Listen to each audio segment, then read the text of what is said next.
pela fé, né? Porque há momentos, semanas que a gente passa na fornalha da aflição. Quem não passa, não é? Todos que são realmente chamados vão passar, ninguém escapa. Uns em um tempo, outros em outros, outros em vários, outros já mais experimentados, né? Como eu acredito que tem muitos aqui bem mais experimentados do que eu. Mas eu louvava ali pela fé, a letra ao meu próprio coração, como quem está cantando, sabendo que quando eu sair daqui as minhas lutas ainda estão lá me esperando. Mas não são elas o hino da minha história. O hino da nossa história é o que nós cantamos aqui.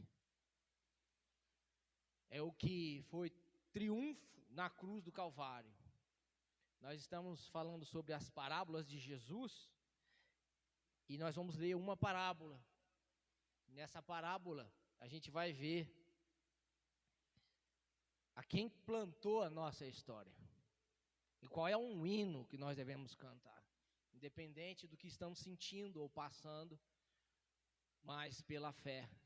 Porque, como eu ouvi essa semana que passou uma citação nas redes sociais, o grande pastor disse assim: nós somos o povo que já temos os últimos capítulos da nossa história escrito, vitória em Cristo Jesus, nosso Senhor.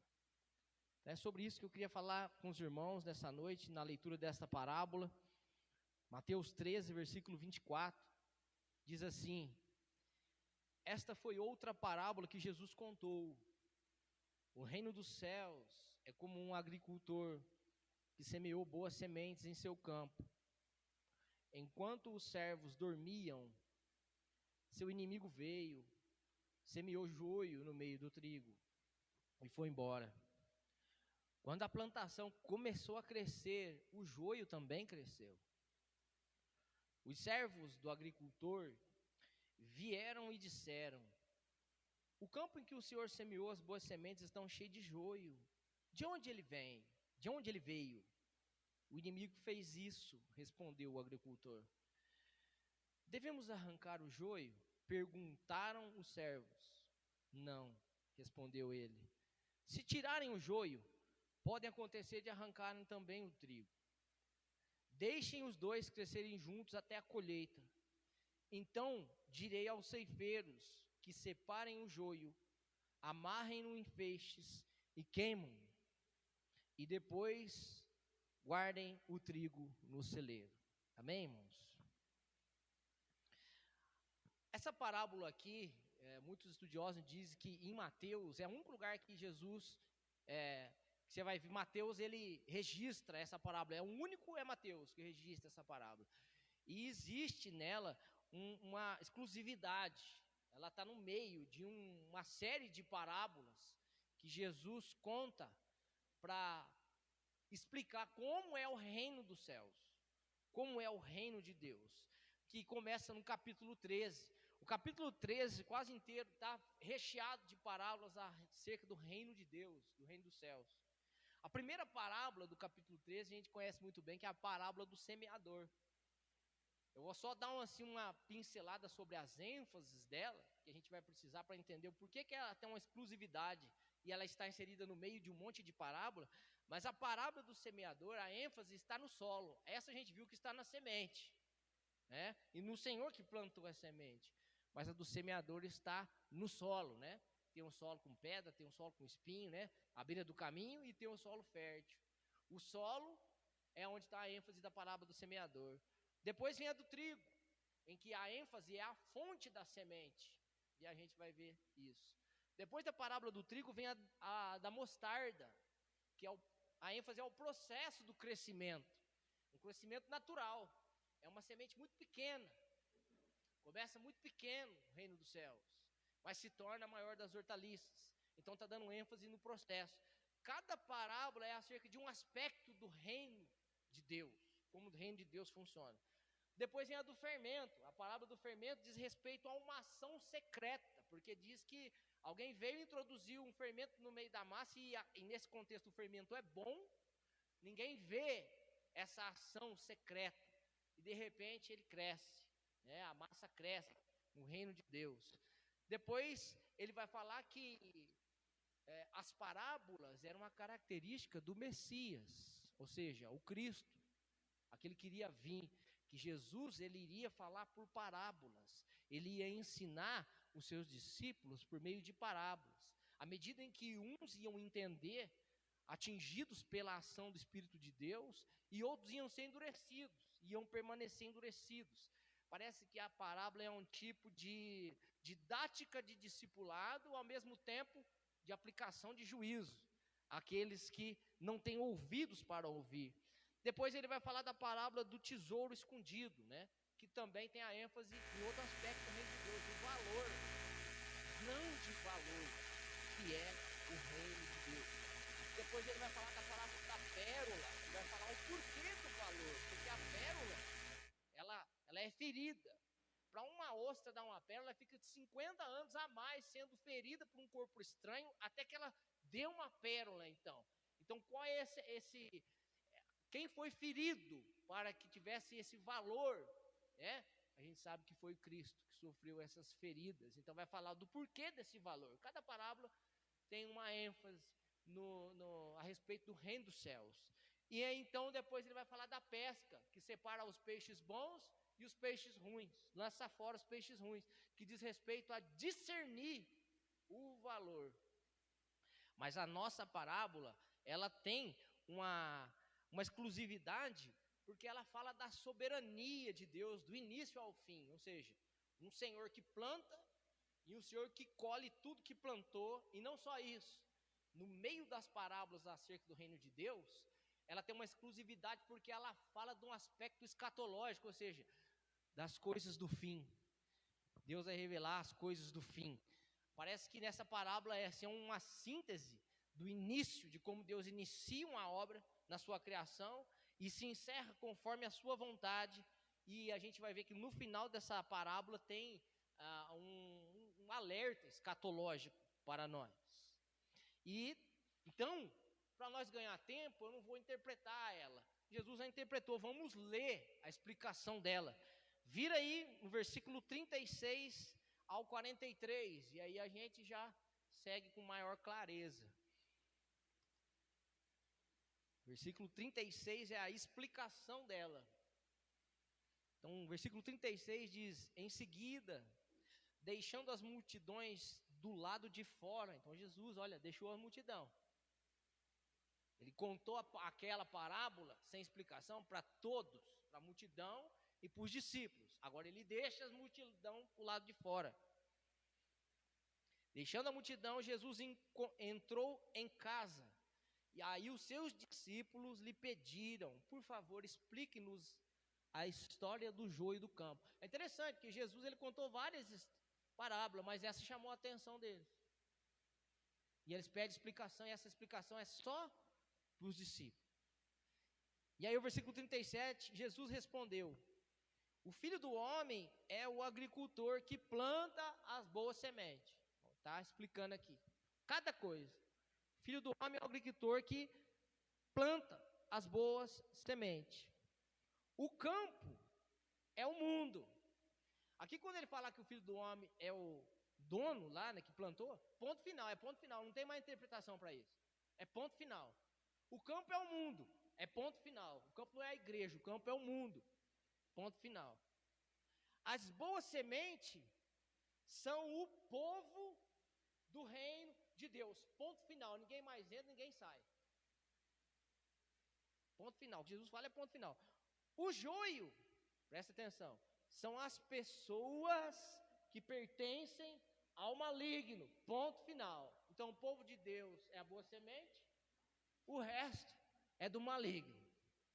Ponto final. E o inimigo que plantou o joio no meio do trigo é o diabo. A colheita, no final, né, é o fim dos tempos. Uma colheita não é quando a gente faz um evento evangelístico e algumas almas se convertem. É o fim dos tempos. Vamos lá. E os que fazem a colheita são os anjos. Da mesma forma que o joio é separado e queimado no fogo, assim será no fim dos tempos. O Filho do Homem enviará seus anjos, eles são ceifeiros lá, e eles removerão do reino tudo que produz pecado. Tudo. E todos que praticam o mal, todos, e os lançarão numa fornalha ardente, onde haverá choro e ranger de dentes. Então os justos, que é o trigo, brilharão como o sol no reino do seu Pai. Quem é capaz de ouvir, aqui está o alerta escatológico, ouça com atenção. Então vocês já entenderam, né? O que é cada coisa aqui. Então dá para a gente seguir agora. Bom, um problema aparece de repente. O problema são ataques externos. A gente tem que entender que a gente sofre ataques internos, porque o nosso coração é pecaminoso. O pecado ainda está no nosso corpo, ou seja, nós somos libertos da culpa e de toda a condenação do pecado, recebemos poder no novo nascimento, na regeneração e pelo Espírito de Deus para mortificar o pecado, mas o nosso coração ainda luta contra nós e contra a vontade de Deus. Há ataques internos. Mas existem também ataques externos, é o que está acontecendo aqui. Não é? Ataques, na parábola do semeador, você vai ver que o campo, que é o coração, a terra que é o coração, ataca a semente. Aqui a gente vai ver que a semente, ela é preservada, mas existe um ataque externo, que a gente sofre, que a igreja do Senhor sofre, que o povo de Deus sofre, contra um inimigo, que a gente viu aqui, que é o diabo. Tentando esclarecer um pouco sobre o Senhor que planta a boa semente, que essa boa semente é o povo de Deus, todo o povo de Deus, e o inimigo que tem como semente o joio, que é todo o povo ímpio, não é?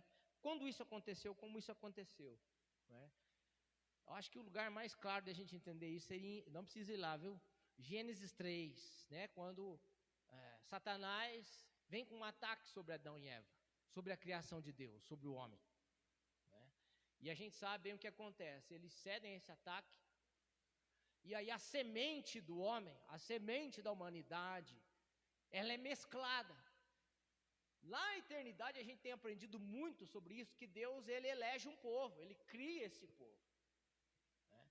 É o trigo, a plantação que ele escolheu para ser o seu povo santo. Mas Satanás vem e mancha o homem com o pecado. O homem cede, e aí então agora os filhos nascem mesclados, tipo assim, filhos não que Satanás cria como Deus cria, não, mas por causa do pecado, quem é o grande responsável isso é o homem, vamos dizer assim. Por causa do pecado, gera-se pessoas que não vão a Deus. E a gente vai ver essa temática em Gênesis 3,15, que é o proto-evangelho. Gênesis 3,15, que vai ter uma guerra entre a descendência da mulher, né, a descendência do descendente da mulher. Quem é o descendente? É Cristo. Toda a descendência de Cristo, que é o trigo, contra a descendência da serpente, os descendentes. Então ali, de forma não muito clara, mas toda a narrativa bíblica vai mostrar uma guerra entre dois povos. Povos que lutam contra o povo de Deus. Toda a narrativa a gente vai ver isso. Lá no Egito, na história de Moisés, nas histórias de batalha de Davi, a gente sempre vai ver essa guerra. E essa guerra sempre vai existir. Portanto, a gente viu aqui a soberania de Deus, daquele que cria um povo, que elegeu um povo para criar, para ser plantação dele, e cuidar desse povo até o fim. Agora, uma coisa interessante, quando eu estava estudando, eu imaginava que o inimigo, os servos dormiram, o inimigo entrou lá no campo, pulou a cerca, plantou a semente lá. Mas, por meios naturais, isso é impossível acontecer. Aí eu estava estudando, eu vi como que isso acontecia com frequência, naquele tempo, né, na Palestina, no tempo de Cristo, da Galileia, até antes. Existia até uma lei romana contra quem fazia isso, porque era frequente pessoas plantarem uma plantação e o inimigo ir lá e prejudicar a plantação do outro para poder, né, tirar proveito da sua própria plantação. Aí eu vi uma história verídica, né, do relato de um rapaz que fez isso, que o que acontece? Ele está negociando uma plantação com um rapaz, um terreno, e aí ele acaba que tomando um outro que já queria também, estava interessado nesse terreno, ele vai lá, negocia o terreno, e aí o outro fala assim, agora eu vou me vingar dele. Ele negocia e planta, né, uma boa colheita para poder se sustentar. E aí o inimigo, o que ele diz que ele fez? Depois que ele plantou, ele pega sementes de junco, né, que parece uma vara do tamanho de um homem. Ele pega a semente de junco, à noite, num tempo que venta, ele vai, coloca tipo no meio de um bambu, todas as sementes, sovada de junco, e sopra no vento. Ele não entra lá dentro, ele sopra. Porque o joio ou qualquer outro tipo de semente considerada uma praga, ela não precisa ser plantada, ela não precisa ter o processo natural de um trigo. Basta você lançar lá. Lançou lá, ela dá. Então ele lança isso. E aí ele conta que quando cresce o junco no meio da plantação do seu inimigo, ele ficou mais de 10 anos, parece, sem poder usar aquela terra. E tanto que ele prejudicou aquela terra. Só que aqui a gente vê que o que é lançado é o joio. E isso chama a atenção. E agora eu entro algumas aplicações paralelas. Eu não quero fugir da aplicação principal aqui do texto, mas algumas aplicações paralelas. Por que joio? Essa me veio a pergunta, né? Por que joio? Como muitos fazem, lançando outro tipo de semente, outro tipo de praga, né? Mas aqui ele lança o joio, o inimigo. Por que não outra semente? Porque o joio é semelhante, né? É bem semelhante. O que mais prejudica a verdade de Deus é aquilo que é semelhante à verdade de Deus. Por isso o joio. É muito semelhante. E a palavra aqui, quando ele vai falar assim, que ela cresce junto, os dois cresceram junto. A palavra crescer, tanto para o joio quanto para o trigo, ela tem uma ação assim, do joio, algo de uma produção humana. Porque o joio também dá fruto. Só que o fruto dele não presta. Só quando ele dá o fruto é que a gente consegue ver realmente quem ele é. Pelo fruto dele, que é escuro, mais escurecido, dentro de uma bolsa. E é algo assim de uma produção humana. E é interessante que eles nascem. Por que ele fala assim, não tira o trigo? Porque se tirar o trigo, ou não tira o joio, se tirar o joio, o trigo sai junto. A raiz do joio, ela é maior, mais fina e maior, e ela entrelaça dentro da terra com a raiz do joio. Então, se você puxar o joio, você arranca o trigo junto. E o propósito é que o trigo dê o fruto no tempo certo. Tudo acontecendo no mundo. Existem sementes, vamos dizer assim, de pessoas que a gente sabe muito bem que não é o trigo, não é o joio. Já é ímpio mesmo, a forma dela viver, a incredulidade da qual ela vive, principalmente nessa geração, né, as ideologias, a grande oposição contra Deus, a gente já consegue discernir que semente que é, né? De que natureza aquela pessoa ainda está vivendo. O difícil é quando é bem semelhante. O difícil é quando é bem parecido com a gente. O difícil é quando parece crer da mesma forma que a gente. parece entender a palavra de Deus da mesma forma que a gente. Isso é o difícil. Entrelaçados, nós podemos nos confundir, ou confundir achando que alguns são dos nossos. Podemos, mas o Senhor que plantou não se confunde. 2 Timóteo capítulo 2, versículo 19, Paulo diz assim a Timóteo, que o firme fundamento de Deus permanece, tendo este selo. A gente podia usar o firmamento aqui como a firme semente, boa semente do Senhor dessa plantação. Permanece firme tendo este selo. Qual é o selo? O Senhor conhece os que são seus, e os que são seus se aparta da iniquidade. O selo é esse. O selo é que Deus conhece os que são seus. Isso é tremendo. Eu gosto muito desse versículo, porque o Senhor na verdade conhece todos, né? Os que não são seus também. Mas a palavra conhecer ali está numa relação de organismo mesmo, orgânica, com a própria natureza do Senhor. Eu estava, não lembro onde que eu estava, se era no mercado aqui ou se era lá em João Pessoa, mas que veio o filho de uma mulher, foi lá em Trindade, eu andando assim, na beira da praia, aí a mulher andando com o filho dela, e o filho dela, de repente, se misturou lá no meio do povo, e ela começou a chamar o meu, o nome dela, o filho dela, vem pra cá, não sei o que, eu olhei na cara dela, né? Aí eu falei, eu conheço os que são os meus. O Senhor conhece os que são seus. Como a gente não confunde os nossos filhos, Deus também não confunde os seus filhos. Nós podemos nos confundir, mas Deus não se confunde. Agora, aonde que a gente consegue não confundir? É o que Paulo fala também lá.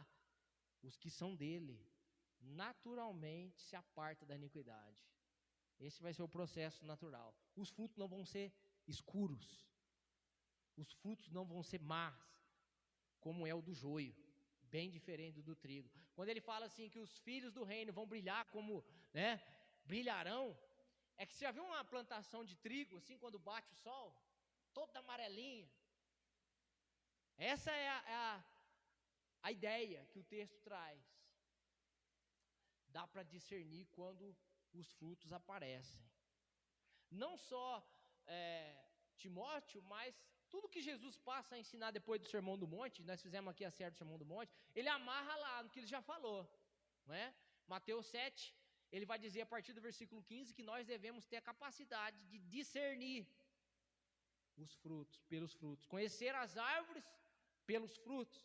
E aí no versículo 23 lá de Mateus 7, ele vai dizer assim, que ele vai dizer para aqueles que chegarem nele, dizer, Senhor, Senhor, no teu nome nós fizemos, produzimos, produção humana de religiosidade, a aparência bem parecida com trigo.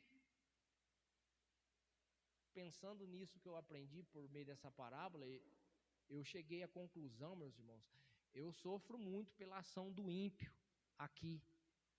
Mateus 18 vai dizer assim que os escândalos vêm por causa da tentação produzida pelos ímpios do mundo. A gente sofre muito pela produção dos pecados, sabe? Dos ímpios, da lascívia, da vaidade, da forma como eles vivem todos os dias. Mas por essa parábola, quem faz mais mal ao mundo é aqueles que parecem trigo. São igrejas entre nós, no mundo, porque é parecido, confunde, engana. Esses fazem mais mal ainda, porque aquele que a gente já sabe, mas aquele que não que é o problema, está camuflado no mundo, parecendo trigo. Esses são os que fazem mais mal. Então Jesus diz assim, apartam de mim, porque eu nunca vos conheci. Ou seja, muitos vão ser descobertos só no fim. É tão difícil de discernir que só no fim vão ser revelados. Por isso essa palavra diz respeito à colheita do fim. E é por isso que nós temos desafios neste campo. Que campo? No mundo. Não é no campo missionário, no mundo. Os desafios nossos como igreja, como servos, como ministros do Evangelho, no mundo, aqui se aplica a nós. O propósito da igreja no mundo. A gente sempre tem que rever qual é o nosso propósito como igreja no mundo. Desafio, nós estamos aqui. O propósito como igreja do mundo não é redimir a cultura. Não é a gente transformar a cultura. Não é a gente transformar a cultura pela ação social ou pela política. Não que Deus não vá usar como usou José dentro da política, como usou Daniel. Mas nenhum deles se empenhou em mudar a cultura do Egito e nenhum outro da Babilônia. Mas em permanecer fiel a Deus no meio da cultura. Se entende como plantação do Senhor, como trigo do Senhor. É por isso, meus irmãos, que eu não acredito em bancada evangélica. Entendeu? Eu acredito que houve uma ação, vamos dizer assim, benéfica, mas com um pequeno prazo. Isso aqui vai acabar logo. Porque isso não é o propósito da igreja. Não é nisso que a gente tem que se empenhar. A gente precisa se empenhar pelo que o Lucas orou. Pelo fervor da evangelização. Pela proclamação do reino de Deus.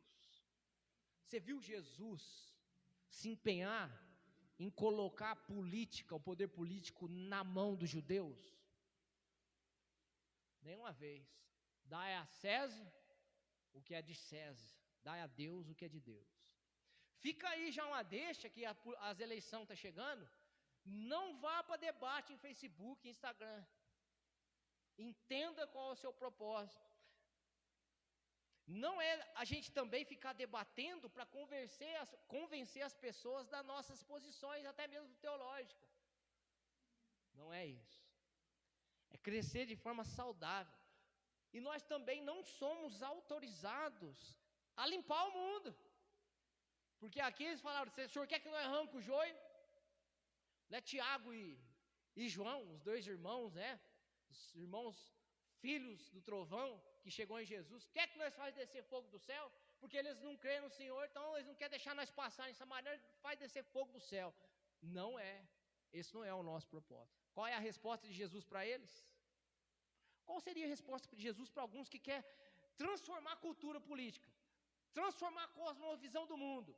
Se alguma coisa transforma, é na vida de alguém que creu e foi alcançado pelo nosso testemunho, pelo nosso evangelho. Naturalmente, não por uma imposição de cosmovisão. Isso a religião tenta fazer, o evangelho não. O evangelho salva almas, pessoas. E esses que estão se empenhando a isso, acho que a resposta de Jesus seria a mesma para Tiago e João. Não sabem de que espírito sois? Nós precisamos saber de que natureza somos, movidos por qual espírito e vivendo por qual propósito. Então, ele impede eles de arrancar o joio, de combater contra o joio. Ele fala, isso é por fim. Isso fica por final. Isso não é trabalho dos servos.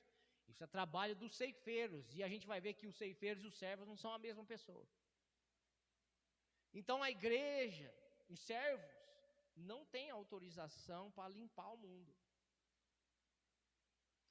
Nem redimir cultura, nem a política, nem a cosmovisão. Nós temos capacitação, pela graça do Senhor, de cuidar da plantação do Senhor. De cuidar do trigo como servos. O apóstolo Paulo vai falar sobre isso em 1 Coríntios capítulo 3, versículo 9, quando ele está falando assim, olha, eu plantei, Paulo regou, mas o importante é quem dá o crescimento. Aí no capítulo 3, versículo 9, ele diz assim, nós somos cooperadores de Deus, vocês são lavoura de Deus. Então parece que os novos convertidos são a lavoura, Os que são servos e ministros também são, mas já estão capacitados a cooperar com Deus, a cuidar da lavoura.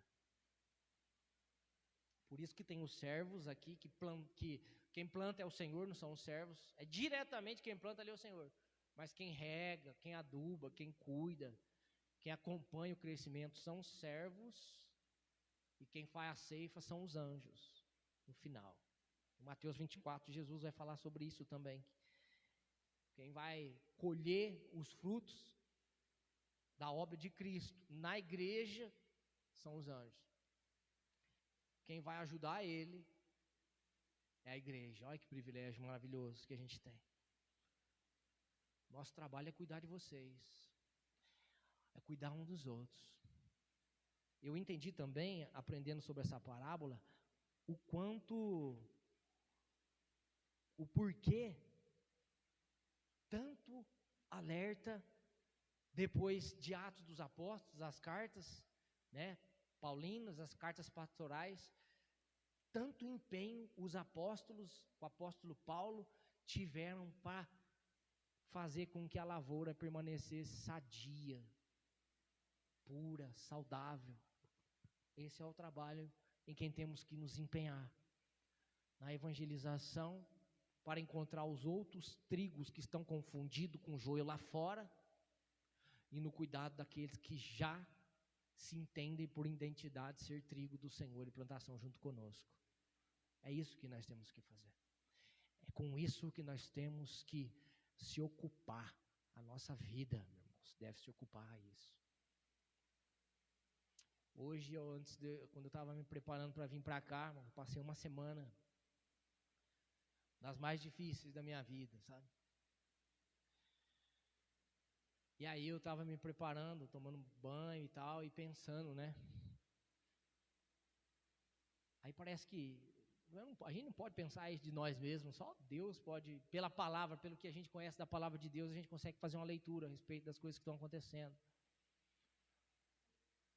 Mas parece que os Satanás, os demônios, aqueles que trabalham, né, em função de nos confundir, de nos fazer querer ficar entrelaçados com o mundo, com o joio, e de repente não conseguem, porque Deus é soberano, porque aquele que começou a boa plantação vai terminar até o fim, não é isso? Começou a boa obra, vai terminar até o fim. E aí a gente vê que até nós que servimos, que tentamos lutar e batalhar, às vezes com pouca força, para manter aquele pequeno, sabe? Aquele pequeno rebanho que Deus coloca em nossa mão, puro, preservado dos enganos, firme no Senhor, firme debaixo do cuidado dos servos do Senhor, da lavoura do Senhor. Satanás intenta contra a nossa vida. Parece que a gente não vai suportar, vai se desfalecer. E aí, de repente, a gente está de pé de novo. Para continuar servindo, continuar seguindo, continuar crendo em tudo que o Senhor nos disse. Eu acho que o apóstolo Paulo vai usar lá em, acho que 2 Coríntios, capítulo 2, versículo 9, vai dizer assim: nós, os ministros, ele vai falar, os apóstolos que sofreu tanto, até mesmo pelos próprios crentes eles sofreram. Parece que nós fomos colocados por último, como lixo deste mundo, como escória deste mundo, como espetáculo para os homens, para o mundo e até para os anjos. Porque acho que ele olha e fala assim: como é que esse ainda está crendo? Às vezes até tropeçou várias vezes, caiu, falhou, pecou, mas não deixa de crer. Não deixa de crer que é pecador, que se tem alguma coisa errada é por causa dele, é por causa do coração dele, é por causa do caminho errado dele. E ele está aqui ainda. Vem ouvir. Ainda pensa em Deus, como pode? É o cuidado soberano do Senhor, da lavoura que nos plantou nesta terra para a sua glória. É o cuidado dele. Isso, essa aplicação nessa parábola, nós não vamos encontrar aplicação muito para nós aqui, a não ser servir agora. mas a aplicação do consolo de Deus, que cuida de nós, que tem cuidado de nós. Você já parou para pensar que esse projeto aqui já podia ter acabado muito tempo atrás? Ou está muito pior do que estava? Qual é o nosso trabalho? Purificar, santificação, alinhamento. A gente precisa orar para todas as igrejas na nossa cidade, que o Senhor, acho que a maior oração, os ajude a sempre viver num alinhamento com a sua palavra. Sempre, sempre. Nós precisamos disso, se ocupar com isso, com a vida pessoal e numa vida como igreja. Outra aplicação é o discernimento, né? Os servos e não os anjos discerniram, chegou no Senhor e falou assim: quem plantou o joio? Eles conseguiram não só discernir que tinha uma planta diferente, mas discernir que era joio, que parecia com trigo, mas não era, era joio.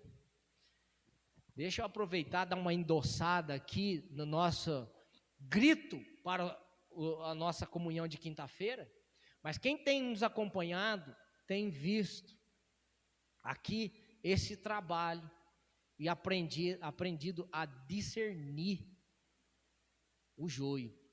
Discernir espinho é muito fácil, meu irmão. Agora, discernir joio é diferente. Irmãos, irmãs, durante a semana, em horários diferentes, enviam vídeos para nós hoje, perguntando: o que essa irmã está falando é verdade? Ela está explicando uma parte da Bíblia, explica para mim o que esse irmão está falando nessa pregação. Que coisa maravilhosa. É isso que nós temos que aprender.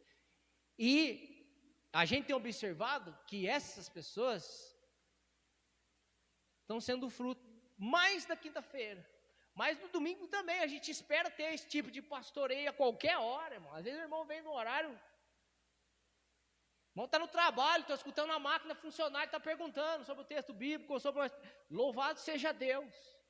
Deixa a explicação aí para mim. Significa, mas está trabalhando, não pode fazer isso. Realmente, mas a cabeça dele está na palavra de Deus. Ele está trabalhando, a cabeça dele está preocupado em entender um versículo bíblico.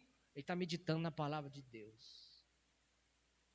Isso é colheita, plantação que cresce para um fim saudável.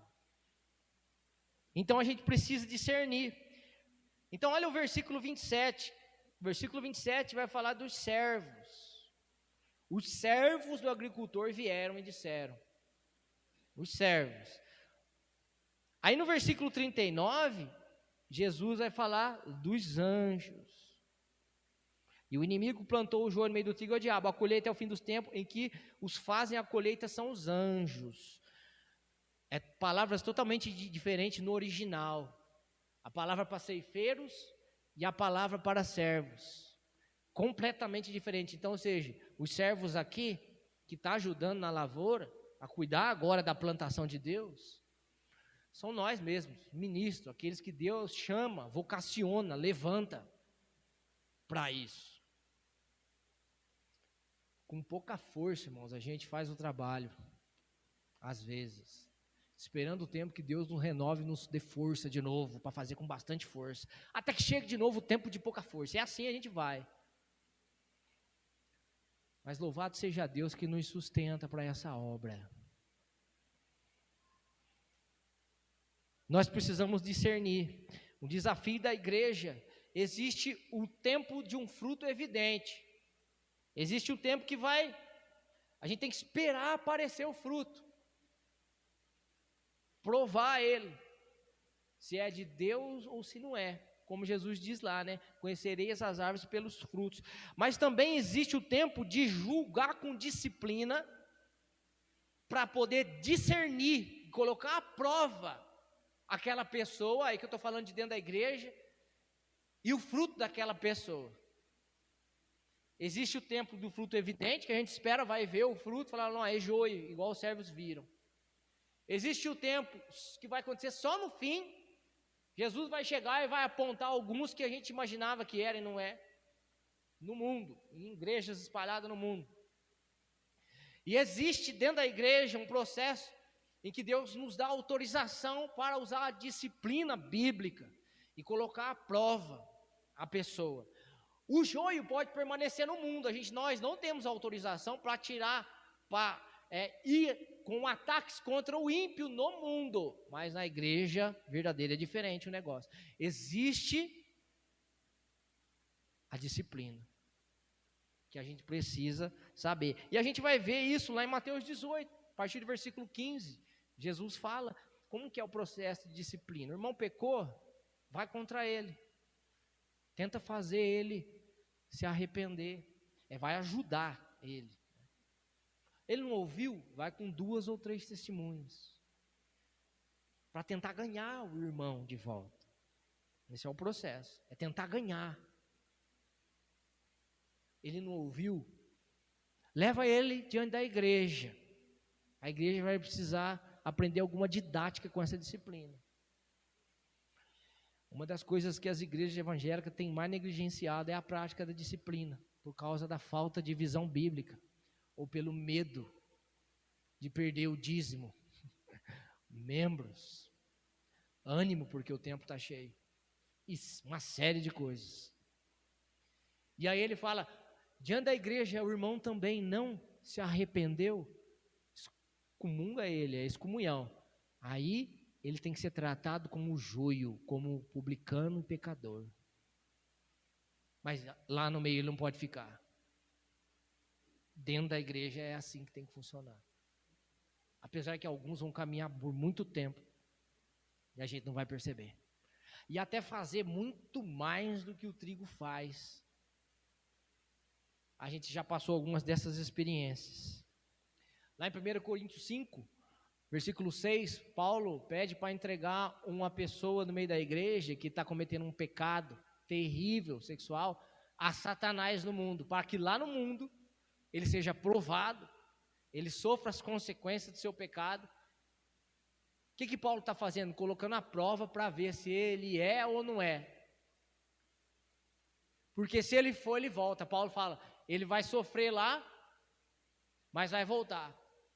Agora, se ele não voltar, é porque não é. Mas Paulo acredita que ele era ali no texto. E realmente, isso na primeira carta, ele pede para a igreja de Corinto fazer isso, coloca para fora. Porque ele é um fermento má no meio de uma massa nova e pura. Paulo fala isso. Coloca ele para fora. Porque se ele for, ele volta. Satanás vai detonar ele lá fora, mas como Sansão, uma hora ele volta. O que aconteceu? Na segunda carta, no capítulo 2, Paulo fala, me alegro porque vocês o receberam de volta e o perdoaram. O mesmo cara volta. A disciplina salva a pessoa. Agora, a falta de disciplina, além de não salvar a pessoa, estraga mais ainda. Esse é o nosso desafio como servo que cuida de uma lavoura. E isso não no mundo, no campo que é o mundo aqui na parábola. Isso dentro da igreja. Agora, por que Deus permite o joio, né? Crescer junto. Ficar junto. Existe uma permissão aqui. Mateus 18, versículo 7, vai dizer assim, que vai vir escândalos, não precisa pôr não, no mundo. E Jesus fala assim, ai daqueles por quem vinham os escândalos. Ai daquele que escandalizar um dos meus pequeninos. É melhor que amarre uma pedra de moinho no pescoço e se lance no mar, do que escandalizar um dos meus. Mas ele diz assim, é necessário, ou é mister que isso aconteça. É a palavra necessário. É necessário, a gente vai sofrer, mas a gente vai saber quem é e quem não é. É interessante, no mundo, que é o campo, crescem 2 lavouras. E à medida que elas crescem, uma subjuga a outra, lançando luz sobre a outra. E aí a gente passa a saber quem é e quem não é. Isso no mundo. Por isso essa permissão. Agora, existe também algo que acontece na igreja. No próprio mundo, crescem igrejas. Como a gente está falando aqui. Tem a aparência de trigo, mas não são. Crescem. Mas elas não podem ser toleradas pela igreja verdadeira. No nosso meio, não. E aí, então, Mateus 18, mesmo processo de disciplina, mas também lá em 1 Coríntios 5, agora eu queria ler, se você quiser colocar, mas eu vou abrir minha Bíblia aqui, que é o mesmo texto que Paulo manda arrancar um rapaz dentro da igreja, mas olha o que ele vai dizer, 1 Coríntios 5, versículo 6. Não é nada bom se orgulharem disso, de um pecado que esse homem estava cometendo lá, saindo com a mulher do pai dele. Não percebem que esse pecado é como um pouco de fermento que leveda toda a massa? Livrem-se do fermento velho, para que sejam massa nova, sem fermento.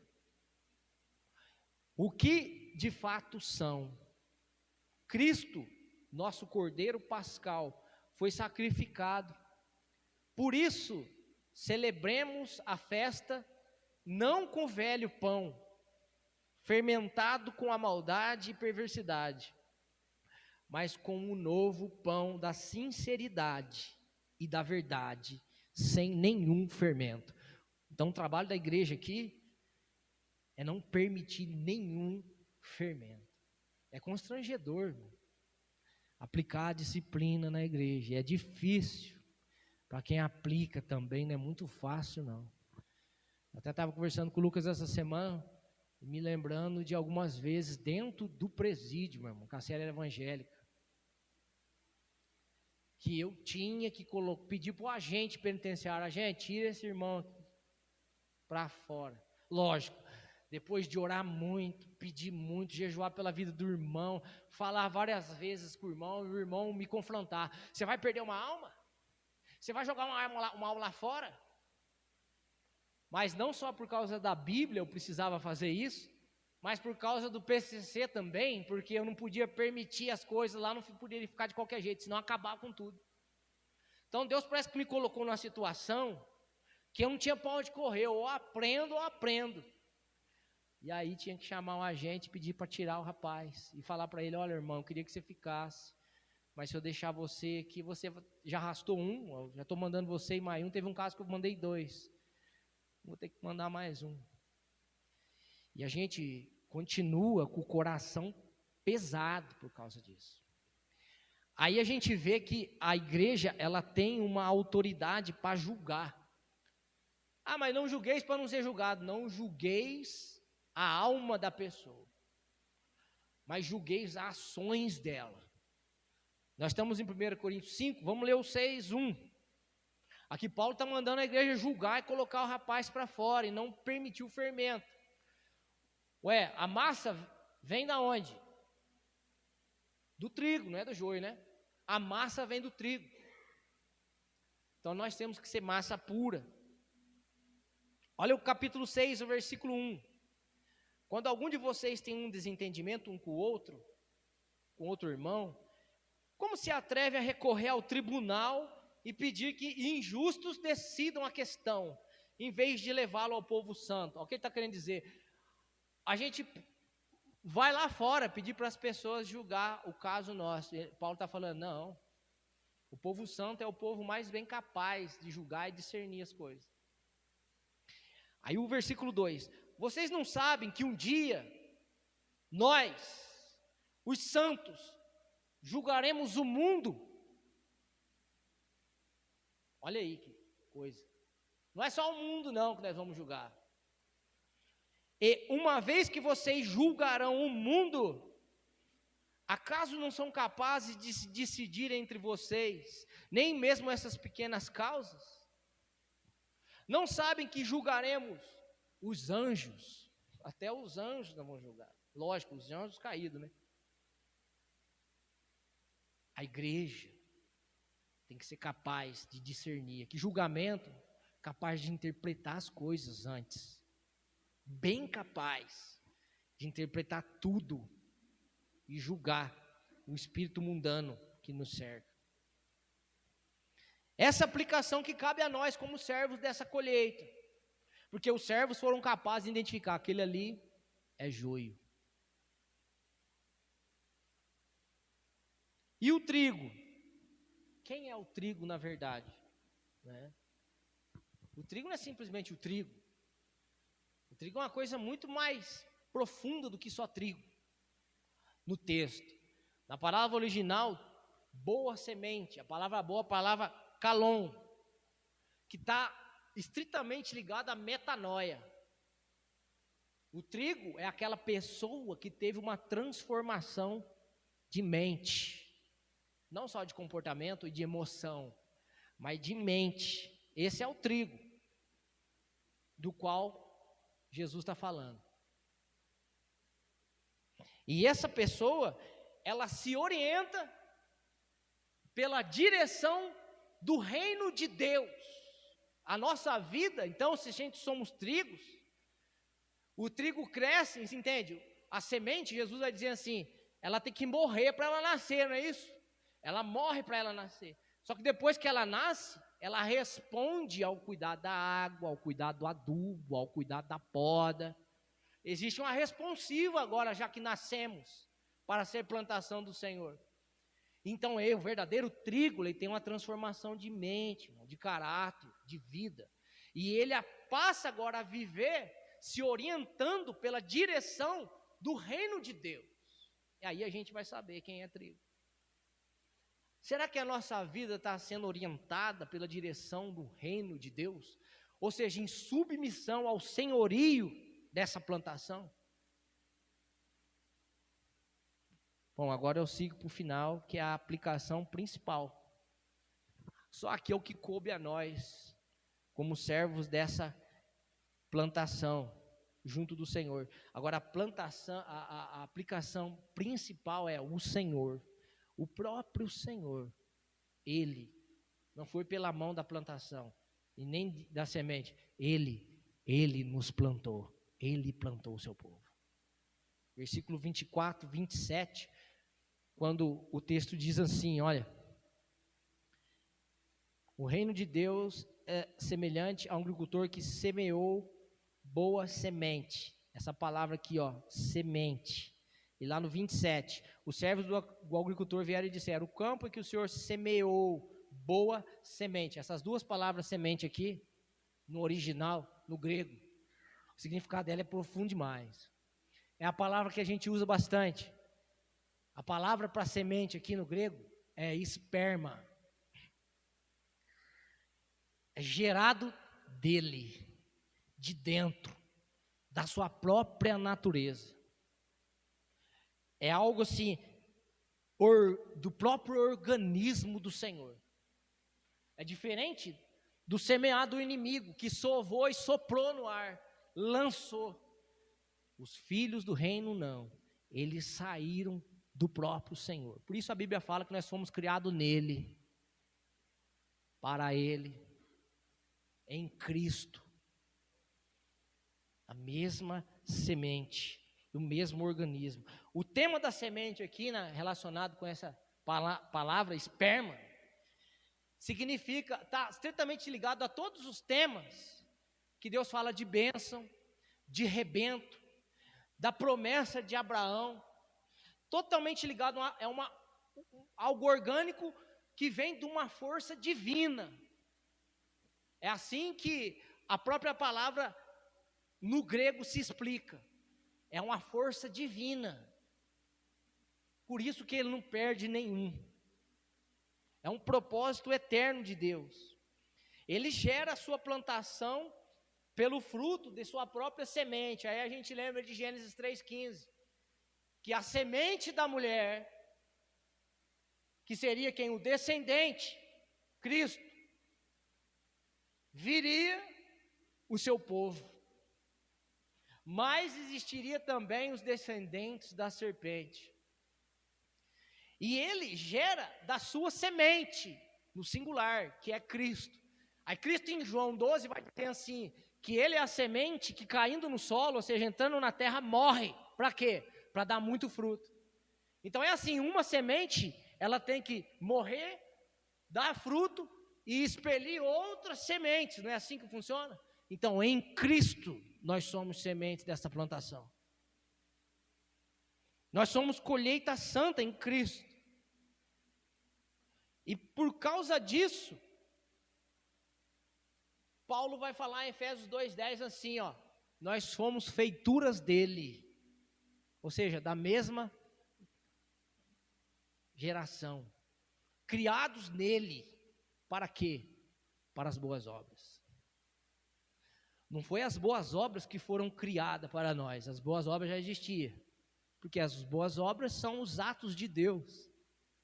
Nós somos criados nele, para agirmos como Deus age. E a palavra-chave de Efésios é, capítulo 5, versículo 1, sede imitadores de Deus.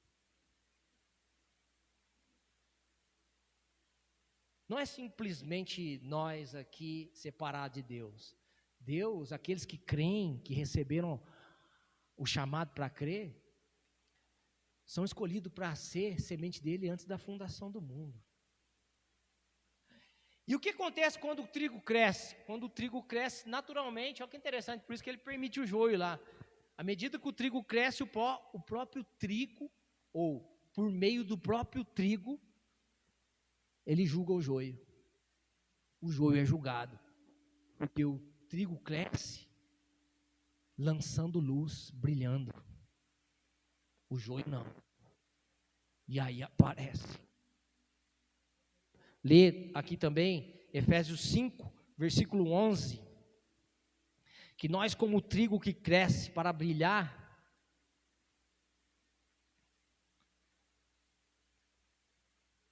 o propósito de crescermos como plantação faz isso. Efésios 5, 11, diz assim, não participem dos feitos inúteis do mal e da escuridão, antes mostrem sua reprovação, expondo-os à luz. A nossa luz, nós somos luz, né? Não falou isso lá no Sermão do Monte? No Salmo 67, que o Lucas orou aqui e leu o versículo 1, que a luz do seu rosto brilhe sobre nós. E aí ele diz assim, antes mostrem sua reprovação, nós devemos crescer como aquela colheita de trigo, mostrando a reprovação, expondo ele à nossa luz. E olha o versículo 12, é vergonhoso até mesmo falar daquilo que os maus fazem em segredo. Suas más intenções, porém, ficarão evidentes quando? Quando crescer. Só vai ficar evidente quando crescer. Quando crescer, quando a luz brilhar sobre elas. Pois a luz torna visível todas as coisas. Porque isso torna visível todas as coisas. Por isso que Jesus vai dizer, e os filhos do reino brilharão no reino do meu Pai. Irmãos, você já conseguiu entender que só crescendo como igreja, nós só crescendo em santificação, nós já estamos julgando o mundo? Aquilo que é treva já está aparecendo. Então ele julga toda semente ímpia por sua semente e sua colheita santa. Sua semente primeiro, o Cristo, porque nós somos colheita em Cristo. Só crescendo. Agora é triste que tem irmãos que nem esse trabalho está fazendo. Crescer em santificação. Nem esse não se ocupa nem desse. A palavra que ele usa para dizer assim, que quando cresce o trigo, aparece o joio, aparece também o joio. A palavra no texto apareceu é efane, que significa manifestação. Uma manifestação escatológica brilha sobre toda a impiedade. Se cada um de nós aqui se ocupasse só em crescer para ser luz, cada vez mais, irmão, naturalmente nós ia cumprir um propósito maravilhoso neste campo chamado mundo, como o trigo do Senhor. E aí eu encerro ele dizendo, o último versículo da sua explicação, né? 13, versículo 30. Ele vai dizer, essa é uma palavra-chave dentro dessas parábolas sobre o reino de Deus. Versículo 43. Quem é capaz de ouvir, ouça. Ou quem tem ouvidos para ouvir, ouça. Ouça com atenção. Ouvidos para ouvir. Quem tem ouvidos para ouvir. Esse ouvidos para ouvir é uma ação do Messias. O Messias lança sobre os ouvidos daqueles que são seus a palavra para ouvir, já lançou sobre nós. Mas agora, por meio desse alerta, que também é um consolo para nós, é um ouvir com responsabilidade. Responsavelmente. Nós precisamos ouvir responsavelmente. Agora, temos um grande consolo. O Senhor dessa plantação vai colher cada um dos seus, e nós temos motivo para adorar e glorificar a Ele pelo seu cuidado.